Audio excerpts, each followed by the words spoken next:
হযরতে জিবরাইলকে ডাকলেন, হে জিবরাইল একটা কাজ করো। জিবরাইল রে তাড়াতাড়ি করিয়া, হে জিবরাইল একটা কাজ করো, তাড়াতাড়ি করিয়া নবীজির কাছে যাও, নবীজিকে গিয়া সালাম দাও, নবীজিকে গিয়া আমার সালাম দিবা, আর নবীজিকে তিনটা প্রশ্ন করবা। কয়টা প্রশ্ন? তিনটা প্রশ্ন করবা। এক নম্বর প্রশ্ন হলো, এই কুল কায়নাত আল্লাহ তাআলা বানাইছে নাকি নবী বানাইছি? দুই নম্বর প্রশ্ন করবা, কুল কায়নাত মাখলুকাতের রিজিকের ফয়সালা আল্লাহ তাআলা করে নাকি নবী করেন?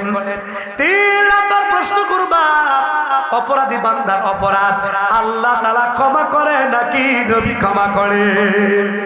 হযরত জিবরাইল নবীজির কাছে আসলেন, নবীজিকে আসার পর সালাম দিলেন, ইয়া রাসূলুল্লাহ, ইয়া হাবিবাল্লাহ, ওগো নবীজি, আল্লাহ তাআলা আপনাকে তিনটা প্রশ্ন করার জন্য বললেন। নবী আমার ডাক দিয়ে বলে, জিবরাইল রে তিনটা প্রশ্ন কি বলতে পারো?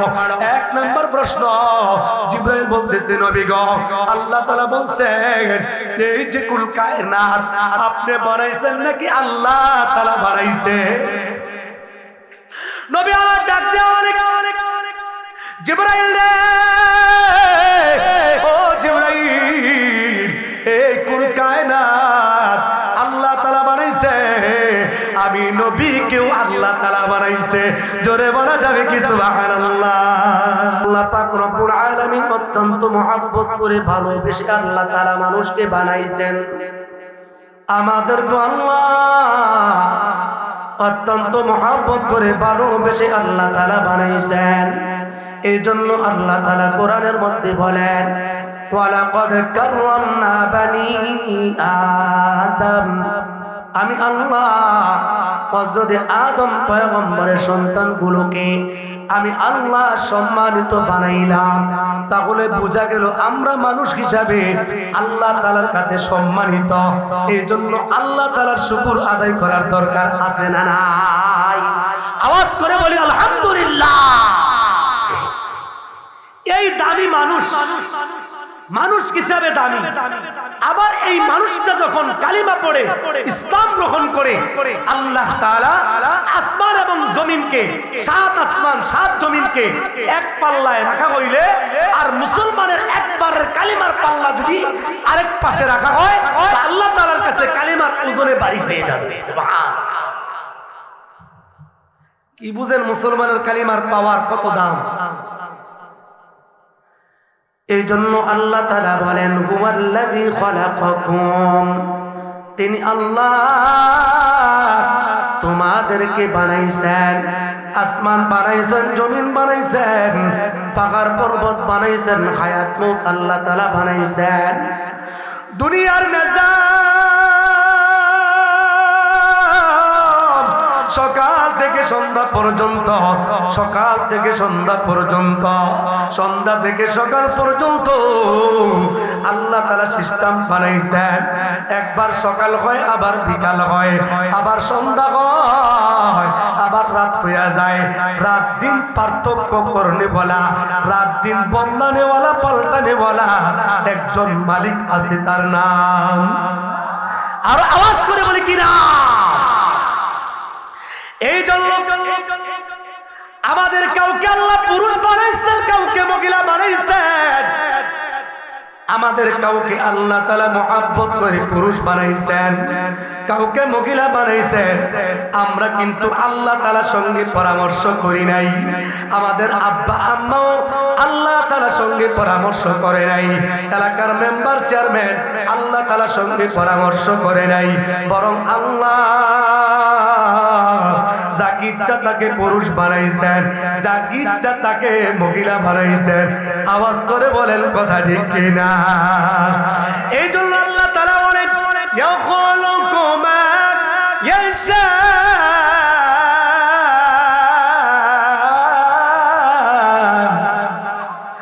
ইয়াগাবু লিমান ইয়াশা ইনাসা ওয়া ইয়াগাবু লিমান ইয়াশা الذكور।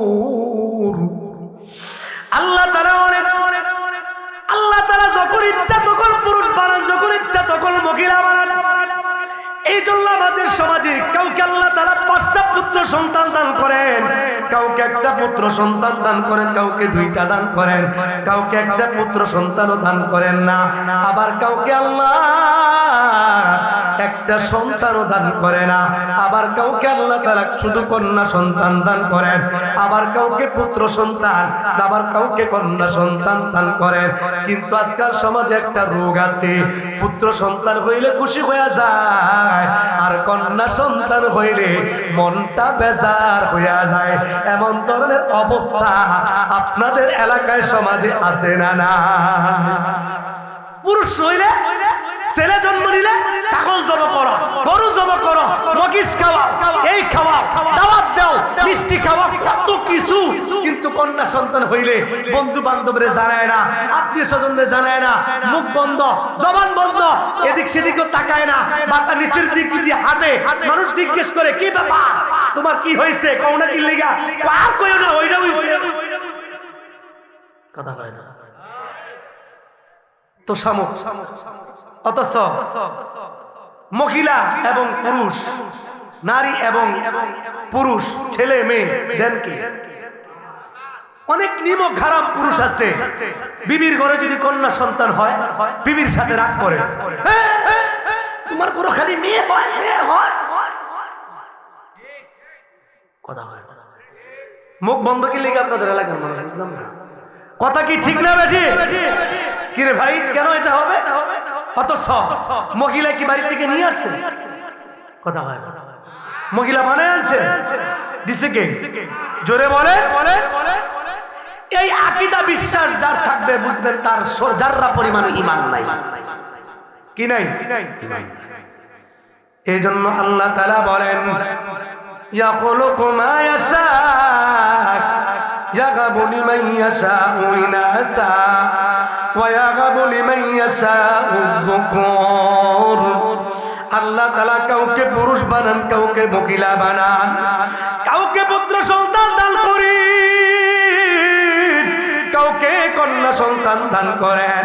এই যে সন্তান জন্মগ্রহণ করে বাবা, সন্তান জন্মের পরে কিন্তু সাথে সাথে চলতে পারে না, সাথে সাথে মায়ের সাথেও কথা বলতে পারে না, বাবার সাথেও কথা বলতে পারে না, হাট বাজারও যেতে পারে না, দুঃখের কথাও বলতে পারে না, সুখের কথাও বলতে পারে না। কিন্তু একটা গরুর বাছুর জন্মের পর সাথে সাথে হাঁটতে পারে, একটা বকরির বাছুর সাথে সাথে দৌড়াইতে পারে, একটা মুরগির বাছুর ডিম থেকে বাগির হওয়ার পর চলতে পারে। কিন্তু মানুষ বড় দুর্বল, এই দুর্বল মানুষটা কিন্তু জন্মের পর বাবা সাথে সাথে হাঁটতে পারে না, সাথে সাথে দৌড়াইতে পারে না। কিন্তু আল্লাহ তাআলা বান্দার মধ্যে, এই শিশু মানুষটার মধ্যে আল্লাহ এমন একটা গুণ আল্লাহ তাআলা দান করছেন, ওই গুণটা হলো কান্নার গুণ। বাচ্চাটা যখন কান্দে মা দৌড়ে আসে, বাবা দৌড়ে আসে, মা কোলে নেয়, বাবা কোলে নেয়, মা দুধ পাল করানোর পরে বাচ্চার কান্না থেমে যায়। কান্না থামার পরে যখন মায়ের চেহারার দিকে তাকাইয়া সুন্দর করে একটা হাসি দেয়, মা সন্তানের চেহারার দিকে তাকাইয়া মা খুশি হয়ে যায়। প্রসব বেদনার সময় যে মা কষ্ট পাইল, ওই সন্তানের হাসি দেখিয়া মা প্রসব বেদনার ব্যথা সঙ্গে সঙ্গে ভুলে যায়। চিল্লা বলা যাবে কি সুবহানাল্লাহ। আল্লাহ আল্লাহ ইচ্ছে শিরি আস্ত নাম, আল্লাহ আল্লাহ ইচ্ছে শিরি আস্ত নাম, শেনো শাঙ্কার মিকুট নাদ জাগানাম তামাম, শেনো শাঙ্কার মিকুট নাদ জাগানাম তামাম। বড় মুহাম্মদ বীর সালাম সদ সালাম শফিঈ মুজরিমা ইয়াউমুল কিয়াম। জোরে বলা যাবে কি আল্লাহু আকবার। ভাইরা আমার, বন্ধুরা আমার, আল্লাহ রাব্বুল আলামিন এই বাচ্চা মানুষটাকে ধীরে ধীরে আল্লাহ তাআলা বড় করে বাচ্চা বাচ্চার বয়স যখন 1 বছর হয়ে যায়, বাচ্চার বয়স যখন 2 বছর হয়ে যায়, 3 বছর হয়ে যায়, 4 বছর হয়ে যায়, 5 বছর হয়ে যায়, 6 বছর হয়ে যায়, 7 বছর হয়ে যায়, তখন আল্লাহর নবী বলেন মুরু আওলাদাকুম বিসসালাহ ওয়া হুম আবনাউ 7 সিনিন। তোমাদের বাচ্চার বয়স যখন 7 বছর হয়ে যায়, তখন তোমাদের সন্তানগুলোকে নামাজের তাকিদ দাও, নামাজের আদেশ করো। অথচ আজকাল সমাজে সন্তানের যখন 5 বছর হয়ে যায়, 3 বছর 4 বছর হয়ে যায়, হাতে হাতে একটা একটা করে মোবাইল দিয়া দেয়। কথা বলেন ঠিক কিনা? মোবাইল দিয়া দেয়, বাচ্চা ভাত খায় না, দুধ খায় না, কথা শোনে না, স্কুলে যায় না, স্কুলে যাওয়ার আগে একবার মোবাইল, স্কুলে যাওয়ার সময় একবার মোবাইল, স্কুল থেকে আসার পরে একবার মোবাইল, মাদ্রাসায় আইতে যাইতে একবার মোবাইল, ভাত খাওয়ার সময় একবার মোবাইল, ঘুমের সময় আরেকবার মোবাইল। এই ধরনের বেড়া আজকে সমাজে আসেনি। তো নবী বলেন কি আর আমরা আমাদের বাচ্চার সাথে করি কি? নবীজি বলেন মুরু আওলাদাকুম বিসসালাহ ওয়া হুম আবনাউ 7 সিনিন। যখন তোমাদের বাচ্চার বয়স 7 বছর হয়ে যায়, তখন তোমরা তাদেরকে নামাজের আদেশ করো। এই জন্য বাবা এখান থেকে বোঝা যায় 7 বছর হলে বাচ্চাদের মেধা কিন্তু খুলে যায়, দুনিয়ার সব কিছু সে বুঝতে পারে, মা বাবার পরিচয় জানতে পারে, আব্বা আম্মার পরিচয় জানতে পারে, সমাজের পরিচয় জানতে পারে, রাষ্ট্রের পরিচয় জানতে পারে, দুনিয়া চিনতে পারে, উত্তর পশ্চিম চিনতে পারে, পূর্ব পশ্চিম চিনতে পারে, কোনটা ভালো কোনটা মন্দ চিনতে পারে।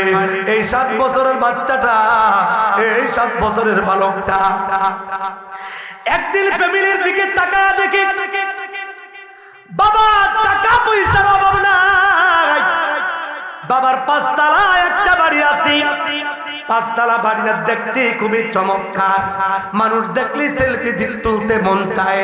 এত সুন্দর একটা বাবা বাড়ি করলো, বাড়ির ভিতরে কোনো কিছুর অভাব নাই, টাকা পয়সার অভাব নাই, বাবা ব্যবসা বাণিজ্য করে, বাবার টাকার অভাব নাই, ক্ষমতার অভাব নাই।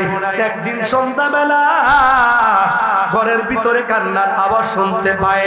এই 7 বছরের বালকটা যখন কান্নার আওয়াজ শুনতে পায়, মাকে ডাক দিয়া বলে মা গো,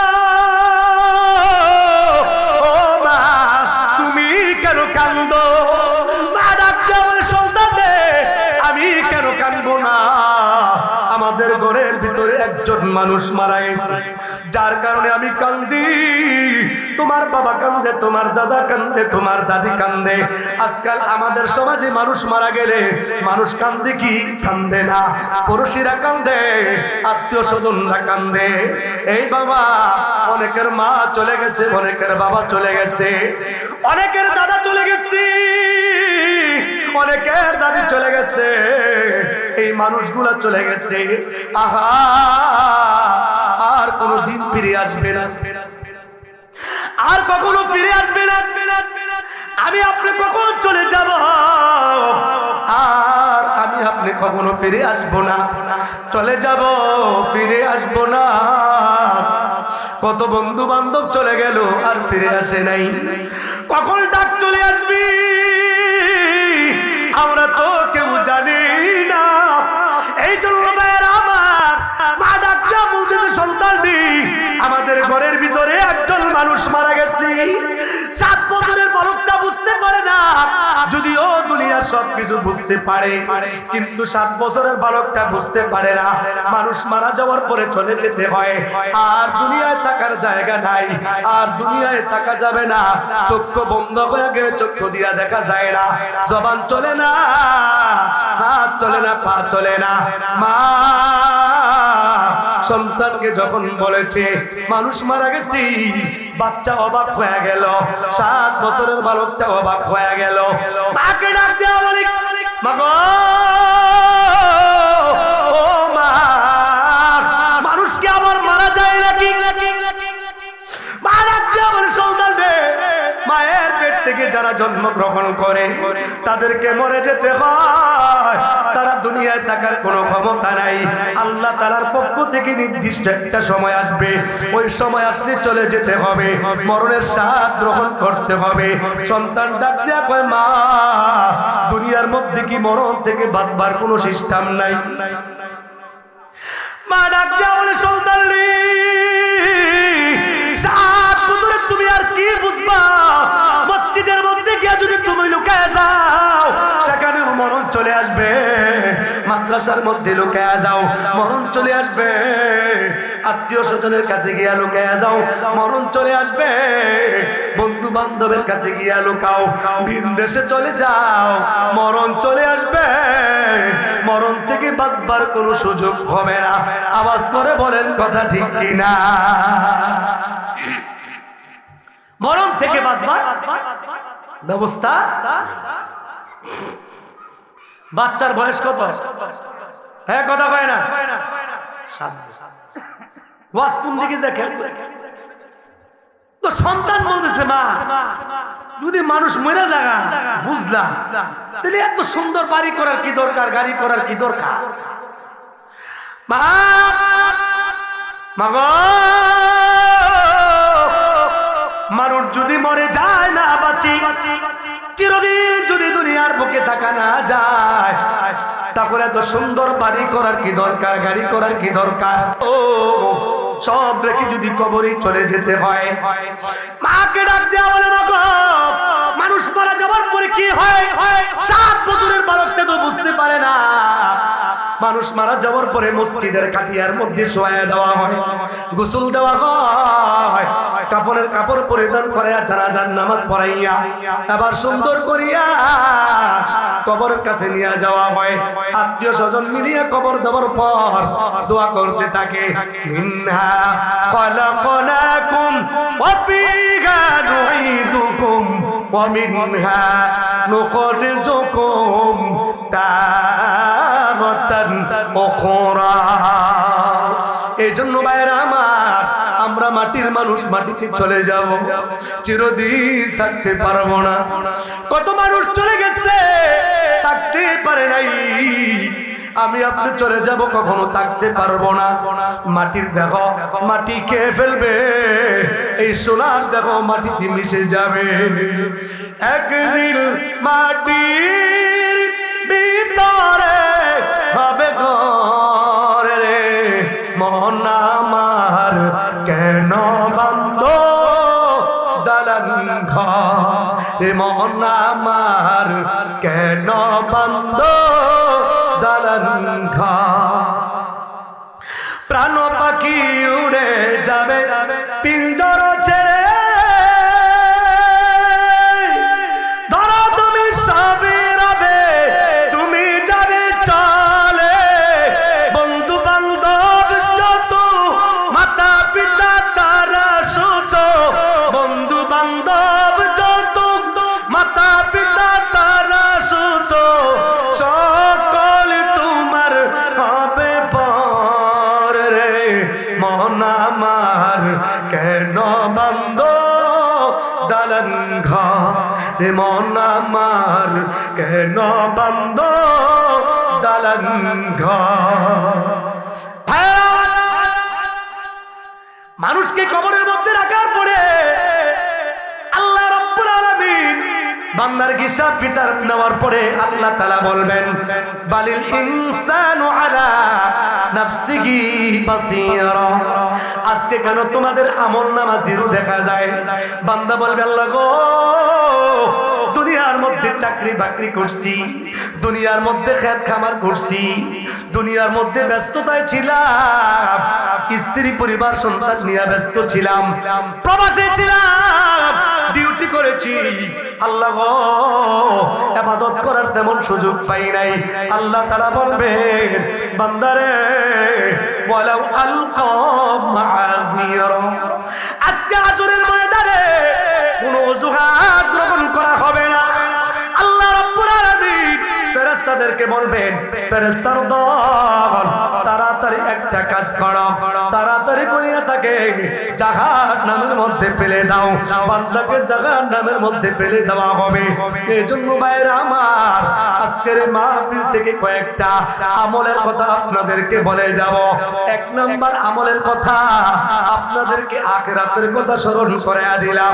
আমরা বেশি বেশি পরকালের হিসাবের কথা স্মরণ করব, পরকালের হিসাবের কথা স্মরণ করব, আখিরাতের মধ্যে কি নিয়ে যাব। এই জন্য 2 নাম্বার কাজ হলো আমরা বেশি বেশি ভালো কাজ করব আর খারাপ কাজ থেকে বেঁচে থাকব।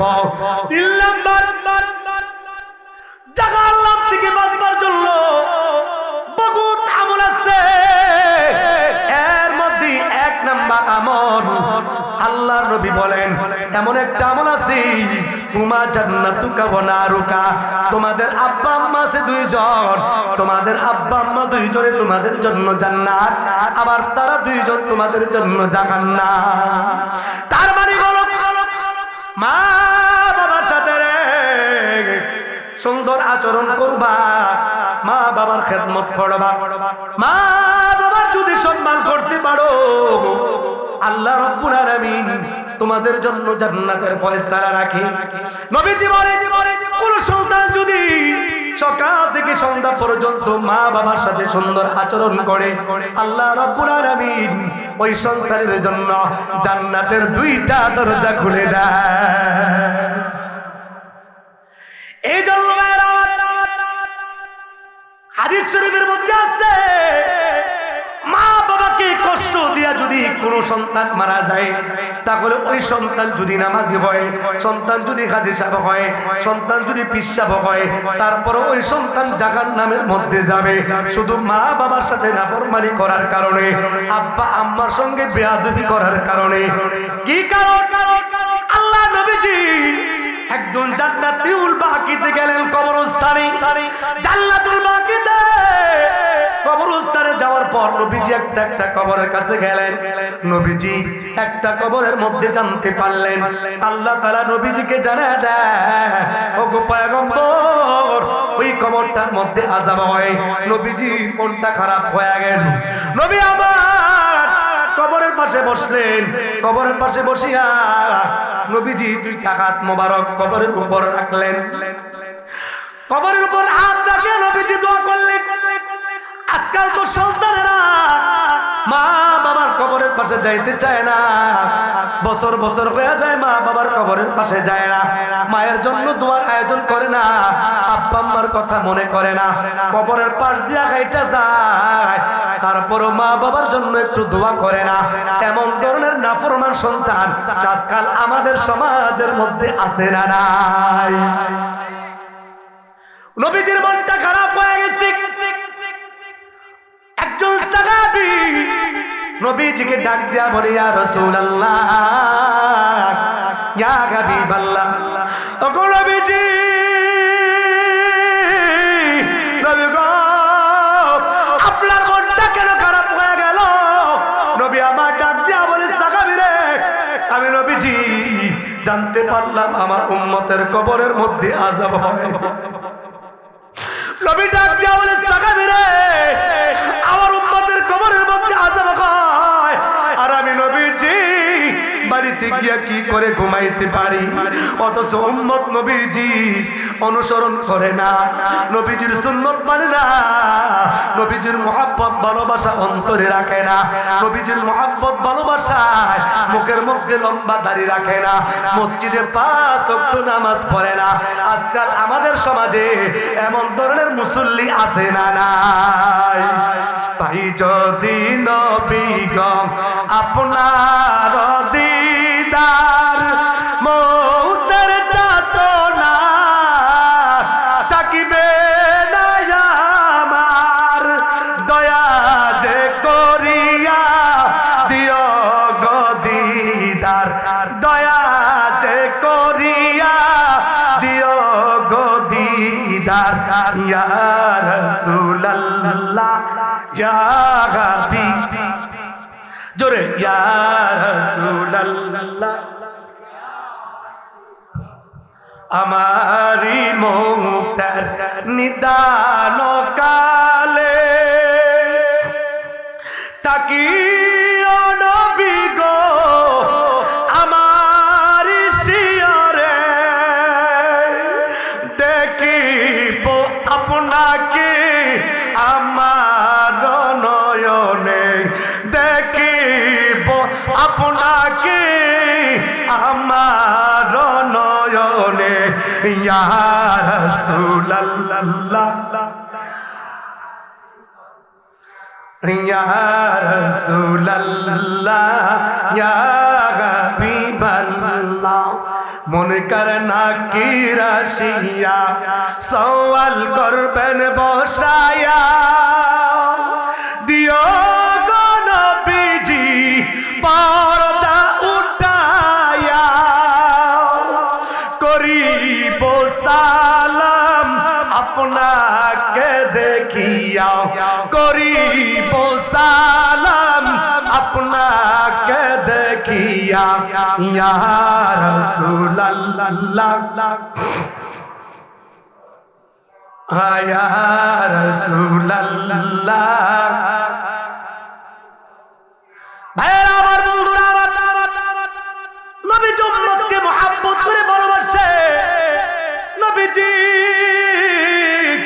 সাহাবীকে ডাক দিয়া বলে সাহাবী রে তাড়াতাড়ি মদিনার বাজারে চলে যাও মদিনার বাজারে গিয়ে এলান করে দাও কার কার আত্মীয় স্বজন জান্নাতুল বাকিতে কবরস্থ করা হয়েছে তার তার আত্মীয় স্বজন যেন কবরের পাশে এসে দাঁড়ায় যায় নবীজি জানতে চায় যেই কবরের মধ্যে আযাব হয় এই তার আত্মীয় স্বজনকে জিজ্ঞেস করবে এই লোকটা দুনিয়ার বুকে কি কাজ করত এমন কি গুনাহ করছে যেই গুনার কারণে তার কবরের মধ্যে আযাব হয় ভাইরা আমার বন্ধুরা আমার কথাগুলো লক্ষ্য করে শুনে খুবই দামি কথা বাবা খুব লক্ষ্য করে কথাগুলো শুনেন বাবা বহুত কাজে আসবে নবীজি সাহাবায়ে কেরামদেরকে আদেশ করলেন মদিনার বাজারে যাও এলান করে দাও সাহাবী চলে গেল মদিনার বাজারে যাওয়ার পর এলান করে দিয়েছে মদিনাবাসীরা কে কোথায় আছো রে তাড়াতাড়ি যাও জান্নাতুল বাকিতে কার কার আত্মীয় স্বজন কবরস্থ করেছ নবীজি বলেছে তাড়াতাড়ি যাওয়ার জন্য গিয়া কবরের পাশে দাঁড়িয়ে যাও মদিনাবাসীরা নবীজির কথা শুনতে দেরি জান্নাতুল বাকিতে গিয়া দাঁড়াইতে দেরি হয় না জোরে বলা যাবে কি সুবহানাল্লাহ কারণ নবীজি হলেন রাহমাতুল লিল আলামিন একজন একজন করিয়া কবরের পাশে এসে দাঁড়ায় গেছে কবরের পাশে এসে দাঁড়ায় গেল নবী আমার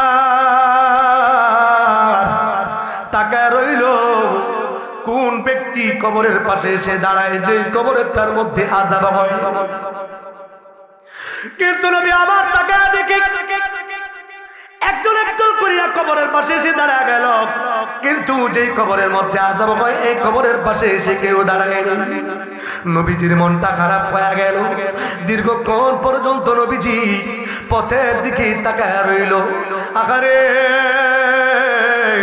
কেন এখন পর্যন্ত কবরের পাশে কেউ আসে না তার কি কোনো আত্মীয় স্বজন নাই কেন এখন পর্যন্ত কবরের পাশে দাঁড়ায় না হঠাৎ করে রে নবীজি তাকায় দেখে একজন বুড়ি মা লাঠি মরদিয়া কবরের দিকে আগায় আসতেছে জোরে বলা যাবে কি সুবহানাল্লাহ কবরের দিকে আগায় আসতেছে টুকটুক করে আস্তে আস্তে কবরের পাশে এসে দাঁড়া গেল নবী আমার ডাক দেয়া বলে মগো ও মা আপনি যে কবরের পাশে এসে দাঁড়া গেলেন এই কবরের মধ্যে যে শুয়ে আছে সম্পর্কে আপনার কি হয় বুড়ি মা ডাক দেয়া বলে নবী গো যে কবরের মধ্যে শুয়ে আছে এ তো সম্পর্কে আমার কলিজার টুকরা কেন গো নবীজি আমাদেরকে কবরের পাশে ডাকলেন নবী আমার ডাক দেয়া বলে মা গো ও মা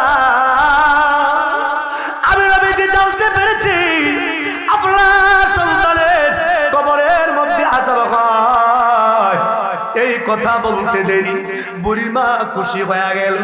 নবীজি অবাক হয়ে গেলেন। নবীজির চোখ মুবারক থেকে টপ টপ করে পানি পড়তেছে। বুড়িমাকে প্রশ্ন করে বসলো,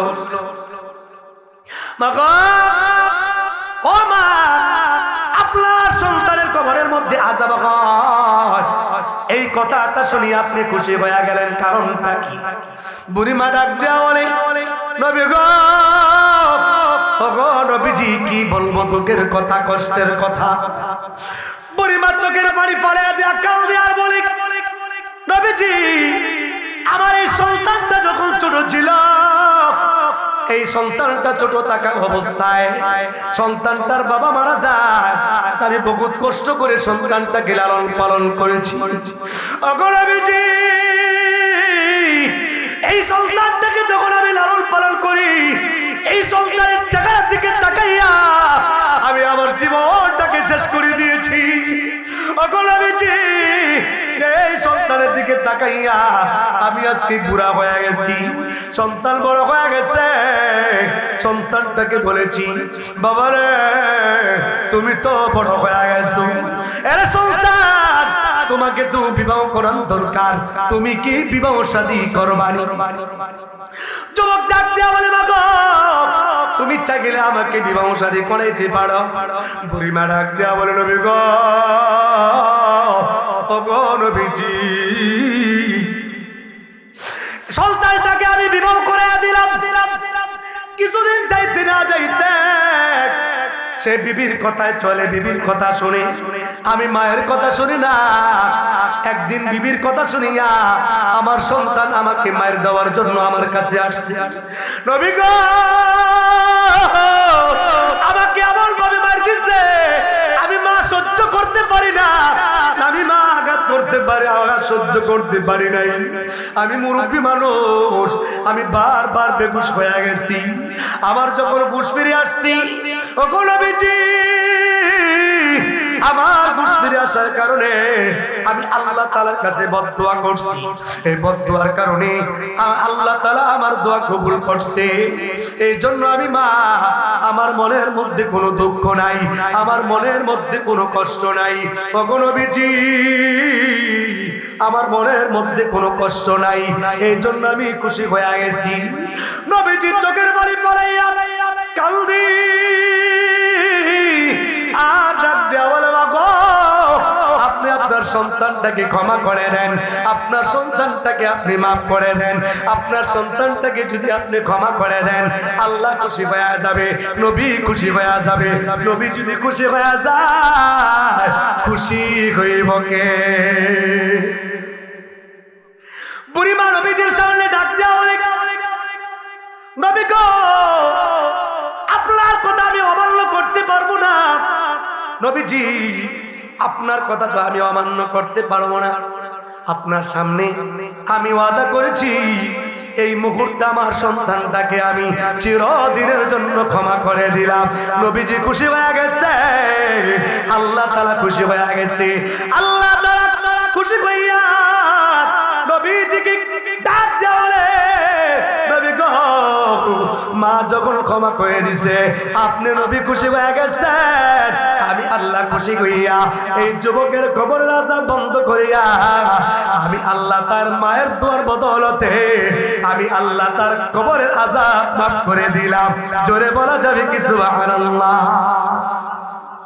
তুমি মিটাও সকল চাওয়া অভাব দুঃখী লোকে, তুমি কি পরম মুক্তি দাতা, মালিকে জগতির। তুমি মিটাও সকল চাওয়া অভাব দুঃখী লোকের, তুমি কি পরম মুক্তি দাতা, মালিকে জগতির। তোমার পথে কি চললে মোদের, তোমার পথে কি চললে মোদের, আসবে সুদিন। তোমার দয়ায় পূর্ণ আমার সারা নিশিদিন তোমার দয়ায় পূর্ণ আমার সারা নিশিদিন। আওয়াজ করে বলা যাবে কি আল্লাহু আকবার। এটা কয় নাম্বার আমল দিলাম? ওয়াজ মনে নেই। 3 নাম্বার। কয় নাম্বার? জোরে বলেন কয় নাম্বার? মা বাবাকে কষ্ট দিলে ঠিকানা কোথায়? আর খেদমত করতে পারলে কথা বলে না। খেদমত করতে পারলে কোথায়? আর মা বাবাকে কষ্ট দিলে তাহলে বুঝা গেল ভালো কাজে জান্নাত, খারাপ কাজে কি? ভালো কাজে জান্নাত, খারাপ কাজে ভালো কাজে জান্নাত মিলে, খারাপ কাজে জাহান্নাম। ভালো কাজে জান্নাত মিলে, খারাপ কাজে জাহান্নাম। এক শ্রেণীর মানুষ আছে, এক শ্রেণীর মানুষ আছে গুনার কাজে সময় পায়, পায় না করিতে নেকের কাম। ভালো কাজে জান্নাত মিলে, খারাপ কাজে জাহান্নাম। ভালো কাজে জান্নাত মিলে, খারাপ কাজে জাহান্নাম। কথা বলেন ঠিক কিনা? 4 নাম্বার আমল। 4 নাম্বার আমলের কথা বলবো, কথা কয় না। ওয়াজ চলবো না, থামবো? 4 নাম্বার আমল 5 ওয়াক্ত নামাজ পড়া। ফরজ না সুন্নত? কথা কয় না। 5 ওয়াক্ত নামাজ ফরজ। কোন বান্দা যদি 5 ওয়াক্ত নামাজ ঠিকমতো পড়তে পারে, আল্লাহ তাআলা তাকে 5টা পুরস্কার দান করবেন। কটা? 1 নাম্বার, আল্লাহ তাআলা তাকে মৃত্যুর কষ্ট থেকে আল্লাহ তাআলা তাকে হেফাজত করবেন। সুবহানাল্লাহ। 1 নাম্বার, মৃত্যুর কষ্ট থেকে আল্লাহ তাআলা হেফাজত করবেন। 2 নাম্বার, কবরের সংকীর্ণতা, কবরের যে একটা চাপ আছে, কবর বেনামাজিকে চাপ দিবে। চাপ দেওয়ার কারণে পাথরের খারগুলা একটা আরেকটার সাথে ঢুকে যাবে। এই কবরের চাপ থেকে আল্লাহ তাআলা হেফাজত করবে। 3 নাম্বার ফায়দা হলো আমলনামা আল্লাহ তাআলা ডাইন হাতে দান করবে। সুবহানাল্লাহ কয় না? 4 নাম্বার ফায়দা হলো আল্লাহ রাব্বুল আলামিন জাহান্নামের মধ্যে একটা ফুলসিরাত রাখছে। এই ফুলসিরাত পার হওয়া লাগবে বাবা। 5 ওয়াক্ত নামাজ পড়তে পারলে বিদ্যুৎ গতিতে আল্লাহ তাআলা ফুলসিরাত পার করাইয়া দিবে। 5 নাম্বার পুরস্কার, 5 ওয়াক্ত নামাজ পড়নেওয়ালা ব্যক্তিকে আল্লাহ রাব্বুল আলামিন বিনা হিসাবে জান্নাত দান করবে। কোন বান্দা যদি একবার তাকবীরুল্লাহর সাথে নামাজ আদায় করে, কয়বার? 1000 উট আল্লাহ তাআলার রাস্তায় সদকা করলে যে সওয়াব, আল্লাহ তাআলা সেই সওয়াব বান্দার আমলনামার মধ্যে দান করবে। কোন বান্দা যদি 40 দিন তাকবীরুল্লাহর সাথে নামাজ আদায় করে, কতদিন? হ্যাঁ জোরে বলেন কতদিন? 40 দিন তাকবীরুল্লাহর সাথে নামাজ আদায় করতে পারে, আল্লাহ রাব্বুল আলামিন তার জন্য 2টা পরোয়ানা লিপিবদ্ধ করেন। 1 নাম্বার বারাআতুম মিনান নার, জাহান্নামের নাম থেকে আল্লাহ তাআলা নামটা কেটে দেয়। সুবহানাল্লাহ কয় না? 2 নাম্বার বারাআতুম মিনান নিফাক, 2 নাম্বার হলো মুনাফিকের লিস্টি থেকে আল্লাহ তাআলা নামটা কেটে দেয়, নামটা কেটে দেয়। তার মানে হলো ইযা হাদাসা কাযাবা ওয়া ইযা ওয়াদা খুলাফা ওয়া ইযা তুমিনা খান, যারা কথায় কথায় মিথ্যা বলে, আমানতের খেয়ানত করে, ইযা ওয়াদা খুলাফা, ওয়াদা খেলাফ করে, এই 3টা আলামত পাওয়া গেলে তাকে বলা হয় মুনাফিক। মুনাফিকদের ঠিকানা কোথায়? আল্লাহ তাআলা বলেন ইন্নাল মুনাফিকিনা ফিদ দারকিল আসফালি মিনান নার, মুনাফিকদের ঠিকানা হলো জাহান্নামের তলদেশে। জাহান্নামের তলদেশের মধ্যে আগুন কম না বেশি? আপনারা ইট করা দেখছেন, ইট কাঠ ইট বাটা, যখন ইট পুরা দেওয়া হয়, যেই ঘরের মধ্যে ইটটাকে পোড়া দেওয়া হয় ওই জায়গার মধ্যে তাকায় দেখবেন আগুন আর আগুন, তার চাইতে 1000 কোটি গুণ বেশি আগুন হবে। মুনাফিক ব্যক্তিকে যেখানে জাহান্নামের মধ্যে রাখা হবে, এই দুইটা দৃষ্টি থেকে আল্লাহ তাআলা বান্দাকে মুক্তি দিয়া দিবে। 40 দিন তাকবীরুল্লাহর সাথে নামাজ আদায় করতে পারলে কারা কারা এই আমলটা করতে পারবে আজকের এই মাহফিল থেকে মুসল্লি করে দেখতে চাই। কারা কারা তৈরি আছে দেখি? নারে তাকবীর, নারে তাকবীর। তাহলে তাকবীরুল্লাহর সাথে কতদিন নামাজ পড়বো? কথা কয় না। আবার কোন বান্দা যদি এশার নামাজ জামাতে আদায় করিয়া ফজরের নামাজ জামাতের সাথে পড়তে পারে, সারা রাত্র নফল নামাজ পড়লে যে সওয়াব আল্লাহ রাব্বুল আলামিন বান্দার আমল নামার মধ্যে সেই সওয়াব দান করে দেয়। দেখছেন? আরেকটা আমল হলো বান্দা যখন ওযু করবে, ওযু করার পরে একটা গুরুত্বপূর্ণ আমল আছে। আল্লাহ নবীজি মেরাজের রজনীতে জান্নাতের মধ্যে গেলেন। ইনদা সিদরাতিল মুনতাহা ইনদাহা জান্নাতুল মাওয়া।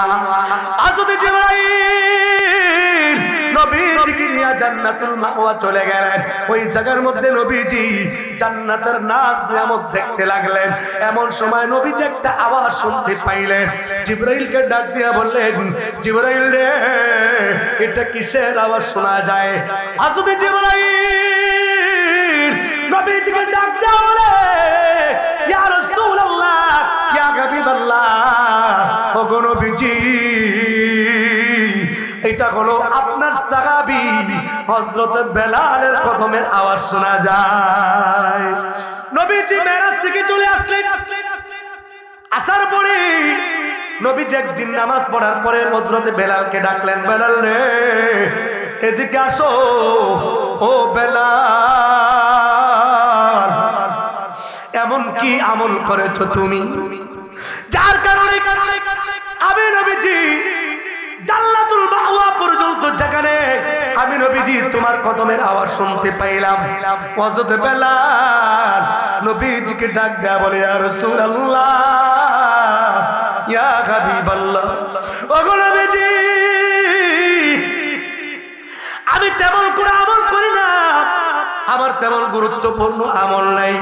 তবে যখন ইসলাম গ্রহণ করেছি, ঈমান গ্রহণ করেছি, ইসলাম গ্রহণ করার পরে আমি যখন ওযু করতাম, কি করতাম? আমি যখন ওযু করতাম, ওযু করার পরে 2 রাকাত নামাজ আদায় করতাম। কত রাকাত নামাজ? 2 রাকাত নামাজ। এই 2 রাকাত নামাজের বদৌলতে আল্লাহ তাআলা এমন মর্যাদা আল্লাহ তাআলা দান করছেন। আমি আপনি যদি ওযু করার পরে 2টা রাকাত নামাজ আদায় করতে পারি বাবা, এই আমলটা যদি করতে পারি, হযরত বেলালের মতন সম্মান আল্লাহ তাআলা আমাদেরকেও দান করবেন। জোরে বলা যাবে কি সুবহানাল্লাহ?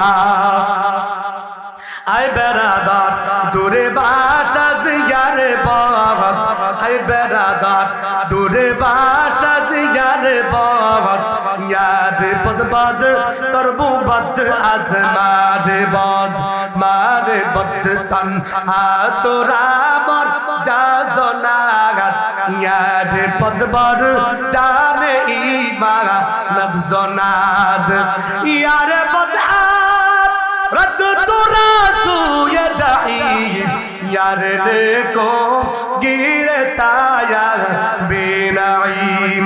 जोरे बोला जाबे कि अल्लाहु আকবার। ভাইরা আমার 4 নম্বর আমলের কথা বলছি আমরা, 5 ওয়াক্ত নামাজ যথাযথভাবে আদায় করব। 5 নম্বর আমলের কথা বলিয়া বাবা আপনাদের কাছ থেকে আমি বিদায় দেব বাবা। 5 নম্বর আমলের কথা, আমাদের জীবনে বহুত গুনাহ হয়ে যায়, আমাদের জীবনে বহুত অন্যায় হয়ে যায়, নাফরমানি হয়ে যায়, চোখের গুনাহ, হাতের গুনাহ, পায়ের গুনাহ, জবানের গুনাহ হয়ে যায়।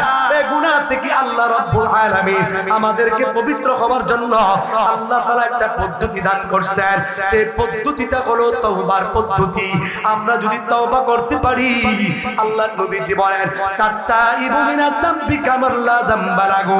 কোন বান্দা যদি আল্লাহ রাব্বুল আলামিনের কাছে তওবা করে, গুনাহ থেকে ক্ষমা চায়, আল্লাহ রাব্বুল আলামিন আলামিন তাকে এমন ভাবে মাফ করে দেয়, একটা নবজাতক সন্তান জন্মের পরে যেমনি ভাবে তার কোনো গুনাহ থাকে না, তওবা করার পরে বান্দার জীবনে আর কোনো গুনাহ থাকে না। চিল্লায়ে বলা যাবে কি সুবহানাল্লাহ। আল্লাহ তাআলা বলেন ইন্নাল্লাহা ইউহিব্বুত তাওয়াবিন ওয়া ইউহিব্বুল মুতাতাহহিরিন। আল্লাহ তাআলা বলেন নিশ্চয় আল্লাহ রাব্বুল আলামিন তওবাকারীকে আল্লাহ তাআলা মহব্বত করেন, পছন্দ করেন, ভালোবাসেন। আল্লাহ তাআলা তওবাকারীকে পবিত্র বানায়া দেয়। বাবারে তওবা করলে আল্লাহ তাআলা মাফ করে দেয়। এমন একটা হাদিস আপনাদের সামনে বর্ণনা করে আখিরে মুনাজাতে চলে যাব। বাবা, আল্লাহর নবীজির কাছে একজন যুবক আসছে, নওজোয়ান সাহাবী আয়েশা কান্নাকাটি করতেছে। নবীজি জিজ্ঞেস করে, সাহাবী রে, ও যুবক তুমি কেন কান্দো? যুবক ডাক দিয়া বলে, নবী গো, আমার তো গুনাহ হয়ে গেছে, আমার তো অন্যায় হয়ে গেছে। ওগো নবীজি, আমার মতো অপরাধ, আমার মতো গুনাহ মনে হয় কেউ করে নাই। নবী গো,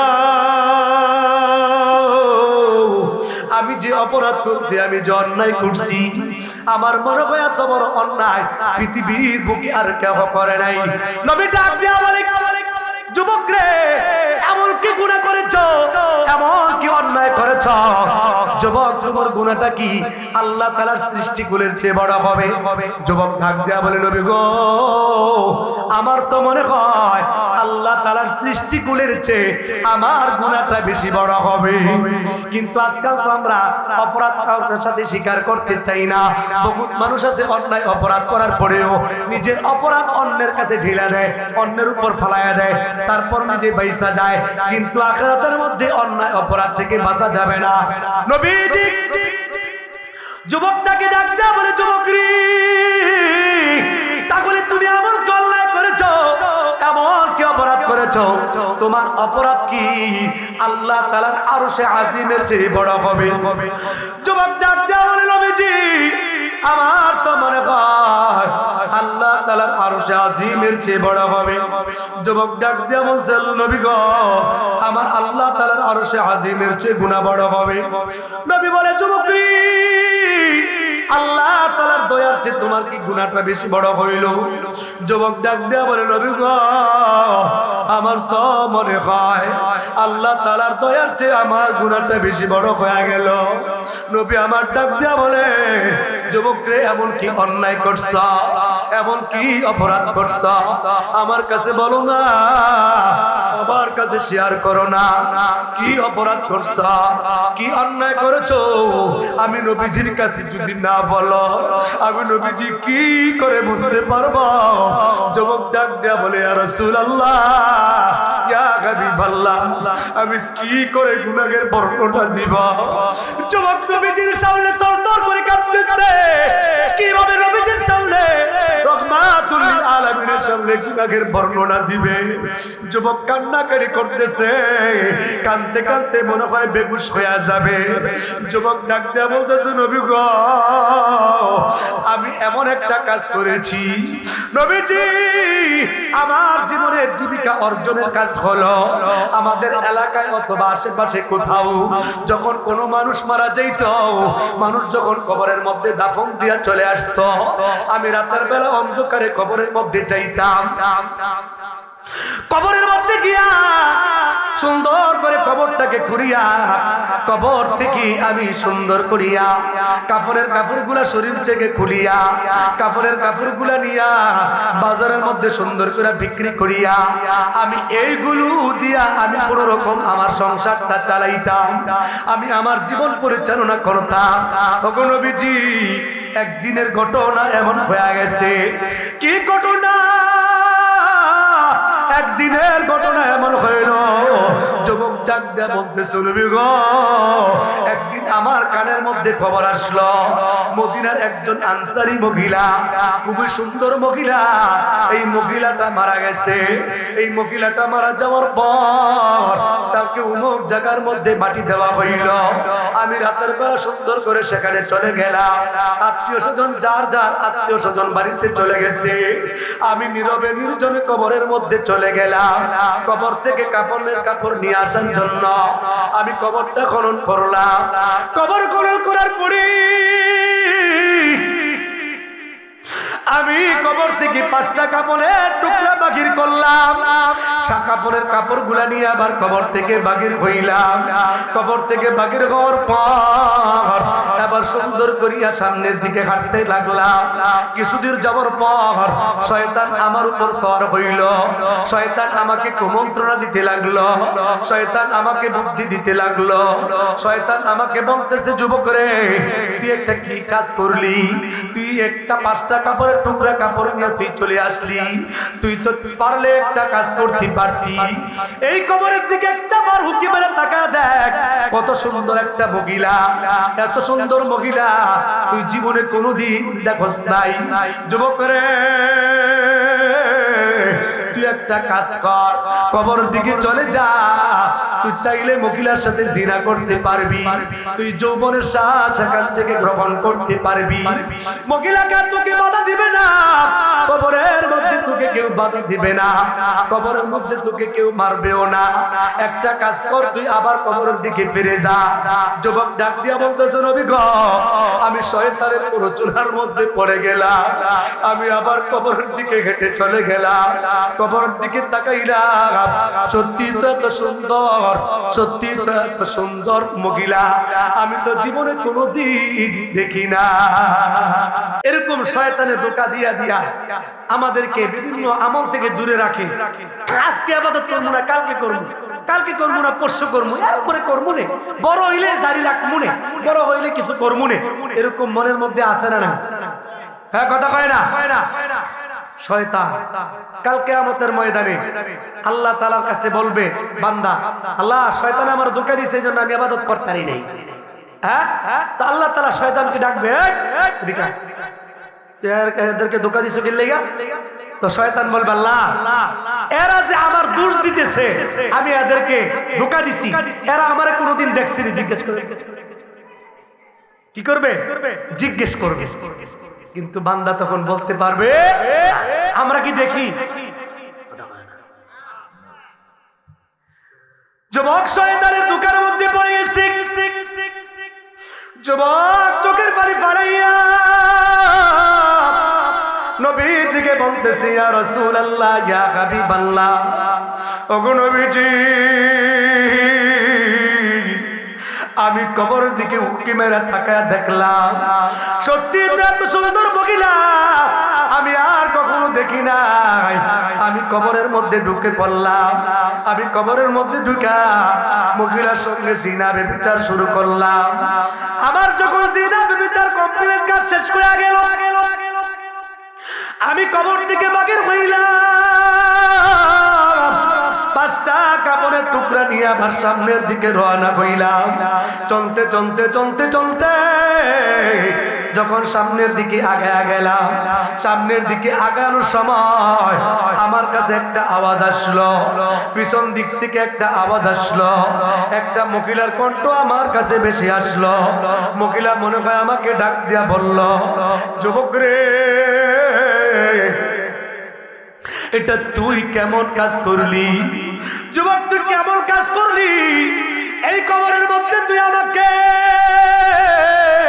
নাপাক বানায়া দিলি রে এত মানুষের সামনে তুই আমাকে উলঙ্গ করে রেখে গেলি যুবক রে তুইটা কি করলি আসরের ময়দানে আমি আল্লাহ তাআলার কাছে নাপাক অবস্থায় উত্তোলনের ব্যবস্থা করে গেলি যুবক রে তুইটা ভালো কাজ করস নাই এই কথা বলতে দেরি হুজুর আমার শরীরের মধ্যে কম্পন শুরু হয়ে গেল আমার তো মনে হয় আমার কাজটা বড় খারাপ হয়ে গেছে আমার অপরাধ বড় হয়ে গেছে আমার অপরাধের মতন মনে হয় আর কারো অপরাধ নাই। ওগো নবীজি, আমার মনে হয় আমার অপরাধ মারাত্মক হয়ে গেছে। নবী আমার ডাক দেয়া বলে, যুবক রে, সত্যি তো তোমার অপরাধটা মারাত্মক হয়ে গেছে। যুবক এই কথা বলতে দেরি, নবীজির কাছ থেকে এই কথা শুনতে দেরি, সেখান থেকে দৌড়াইয়া জঙ্গলের দিকে যাইতে দেরি হয় না। নবীজির কাছ থেকে চলে গেছে, কারণ নবীজি হলেন রাহমাতুল্লিল আলামিন। ওই সময় নবীজির মুখ থেকে, জবান মুবারক থেকে যদি কোনো কিছু বাইর হয়ে যায়, সাথে সাথে আয়াত নাজিল হইয়া। এই জন্য সামদায়রা আমার, এই লোকটা চলে গেল। ধীরে ধীরে চলতে চলতে চলতে চলতে বাগানা চোরা পর্যন্ত চলে গেল। বাগানা চোরায় গিয়া আল্লাহ তাআলার দরবারে কান্নাকাটি করে, কান্নাকাটি করে, এমন ভাবে কান্দে রে, চোখের পানি ফালাইয়া আল্লাহ তাআলাকে বলতেছে, ওগো আল্লাহ,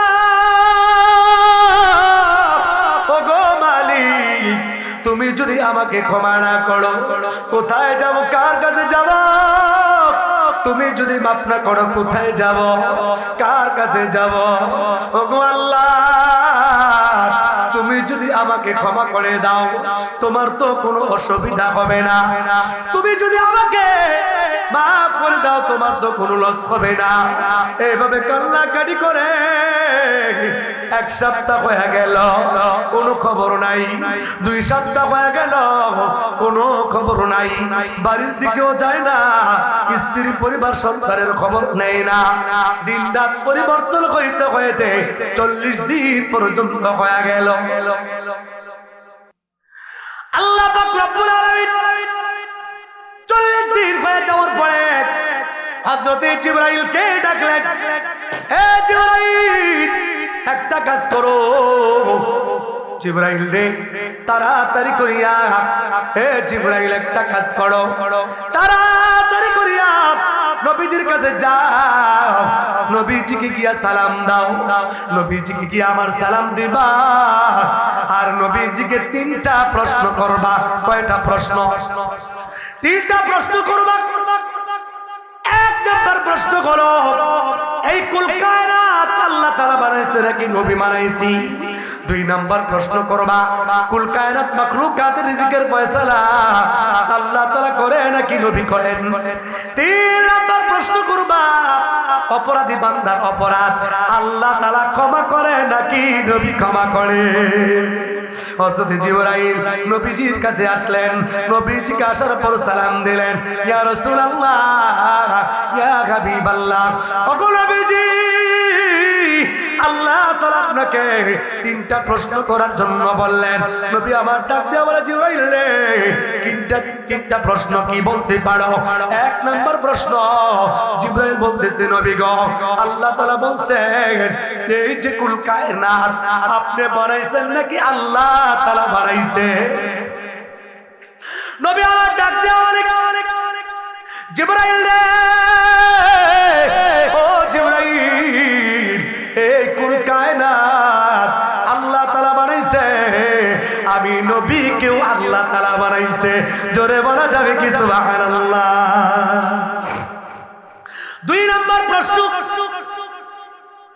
কুল কায়নাত মাখলুকাতের রিজিকের ফয়সালা আপনি করেন নাকি আল্লাহ তাআলা করে? নবী আমার ডাক দিয়া বলে, জিবরাইল রে, এটা কেমন ধরনের প্রশ্ন করলা? ও জিবরাইল, সারা কুল কায়নাত মাখলুকাতের রিজিকের ফয়সালা আল্লাহ তাআলা করে, এবং আমি নবীজিরও রিজিকের ফয়সালা আল্লাহ তাআলা করে। জিবরাইল ডাক দিয়া বলে, নবী গো, 3 নম্বর প্রশ্ন করার জন্য বললেন।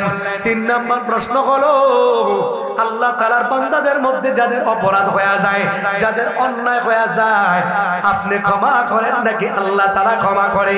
নবী ডাক দিয়ে বলে, জিবরাইল, ও জিবরাইল, আল্লাহ তাআলা বান্দার গুনাহ ক্ষমা করে, এবং আমি নবীজিকেও আল্লাহ তাআলা ক্ষমা করে। এবার জিবরাইল নবীজিকে ডাক দেয়া বলে, ইয়া রাসূলুল্লাহ, ইয়া হাবিবাল্লাহ, ওগো নবীজি, তাহলে আপনার দরবারে একজন নওজোয়ান সাহাবী আপনার দরবারে আসছিল। ওগো নবীজি, আপনার দরবারে যে একজন নওজোয়ান সাহাবী আসছিল, এই সাহাবী যখন আপনার কাছে গুনাহ মাফের সহযোগিতার জন্য আসছে, আপনি বলেছেন তোমার গুনাহটা বড় মারাত্মক হয়ে গেছে। যুবক ভয় পাইয়া আপনার দরবার থেকে চলে গেল। কোথায় আছে, কোন জায়গায় আছে, আপনার কাছে কোনো খবর আসেনি। নবী আমার ডাক দেয়া বলে, জিবরাইল, ও জিবরাইল রে, আমার কাছে তেমন কোনো খবর নাই। জিবরাইল ডাক দেয়া বলে, নবী গো, আজকে 40 দিন হয়ে গেল আপনার নওজোয়ান সাহাবী গুনাহ মাফের জন্য পাহাড়ের চূড়ায় চলে গেছে। আল্লাহ তাআলা দরবারে কান্নাকাটি করতেছে, এমন ভাবে কান্নাকাটি করতেছে, কান্না করতে করতে করতে করতে এখন চোখের পানির বদৌলতে চোখ দিয়ে এখন রক্ত বাগির হয়, চোখের পানির বদৌলতে রক্ত বাগির হয়। নবী গো, কান্না করতে করতে এখন মুখের আওয়াজ আসে না, গলার আওয়াজ বন্ধ হয়ে গেছে। এমন ভাবে আল্লাহ তাআলার কাছে কাঁদছে, এই বাবা জীবনে কত অপরাধ করলাম, জীবনে বহুত বড় গুনাহ হয়ে গেছে, অপরাধ হয়ে গেছে। আমরা তো গুনাহ হয়ে গেলে আল্লাহ তাআলার কাছে কাঁদতে চাই না, আল্লাহ তাআলার কাছে দোয়া করতে চাই না। পৃথিবীর দিকে তাকায় দেখো, কত রাজা বাদশা চলে গেছে, কত এমপি মন্ত্রী চলে গেছে। এই যে কয়েকদিন আগে আমাদের দেশের নেত্রী বেগম খালেদা জিয়া, মরহুম বেগম খালেদা জিয়াও চলে গেল। আমি আপনি কখন চলে যাব বাবা, কোনো গ্যারান্টি নাই। এই জন্য আমাদের জীবনটা গুনাহ মুক্ত হওয়ার দরকার বাবা। 5টা আমলের কথা বললাম, আমলগুলো খুব সুন্দর করব বাবা।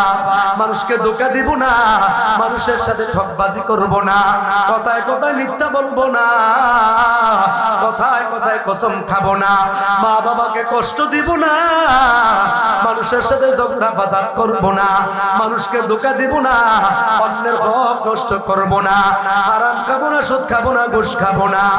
এরে বাবা, এরে বন্ধু,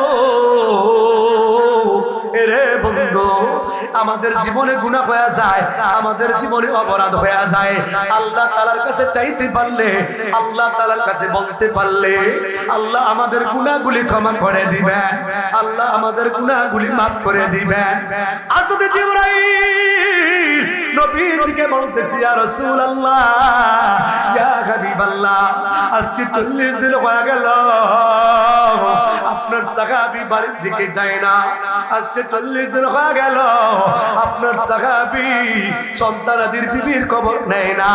গুনাহ মাফের জন্য আল্লাহ তাআলার কাছে কান্দে, আল্লাহ তাআলা খুশি হইয়া তার তওবা কবুল করছে। আল্লাহ তাআলা তার তওবা কবুল করিয়া তার অপরাধ গুনাহগুলি মাফ করে দিয়েছে।